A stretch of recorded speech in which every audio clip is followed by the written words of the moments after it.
국민의힘이 새로운 비대위를 꾸리기 위해서는 반드시 거쳐야 하는 이 상임정국위원회와 정국위원회. 이 두 위원회의 의장을 맡았던 서병수 의원이 의장직에서 스스로 물러났습니다. 비대위 출범에 반대하는 소신은 지키면서 당에는 부담을 주지 않기 위해 결단을 내렸다는 건데요. 이렇게 되면서 이준석 전 대표의 추가 대응과는 상관없이 집권 여당의 임시 지도 체제가 일단은 추석 전에 다시 짜일 것으로 보입니다. 정유진 기자입니다. 새 비상대책위 출범에 열쇠를 쥐었던 서병수 의원이 국민의힘 전국위 의장직에서 전격 사퇴했습니다. 비대위 출범을 위한 당원 개정에 반대하는 자신의 소신은 지키되 당에 부담을 주지는 않겠다는 겁니다.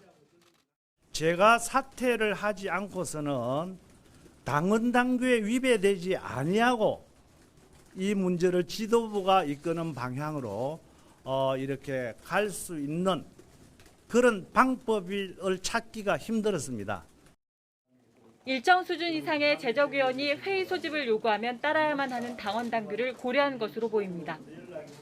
서 의원이 물러나면서 지난 의원총회에서 추인된 당원 개정안을 의결할 전국위원회 소집 권한은 부의장인 윤두현 의원에게 넘어갔습니다.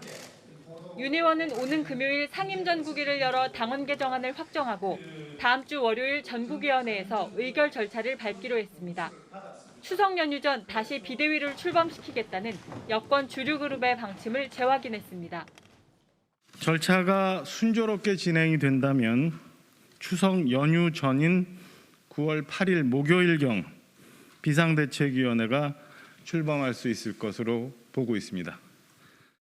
비대위 효력정지 가처분을 받아낸 뒤 경북 칠곡에서 장외 여론전을 펼치고 있는 이준석 전 대표는 서병수 의원에게 죄송하다는 입장을 밝혔습니다.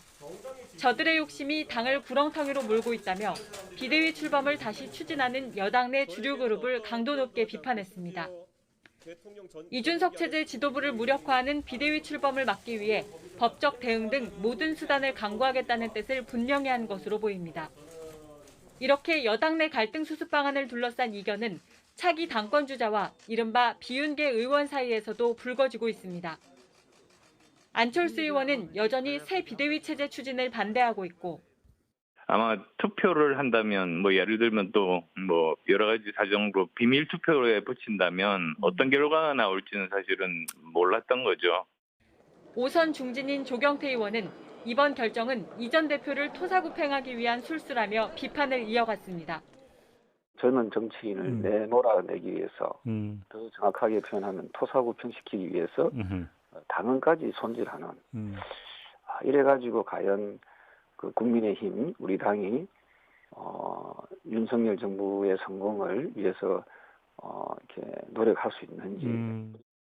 이런 가운데 친윤계 핵심으로 꼽히는 장제원 의원은 앞으로 윤석열 정부에서 어떤 임명직 공직도 맡지 않겠다고 밝혔습니다.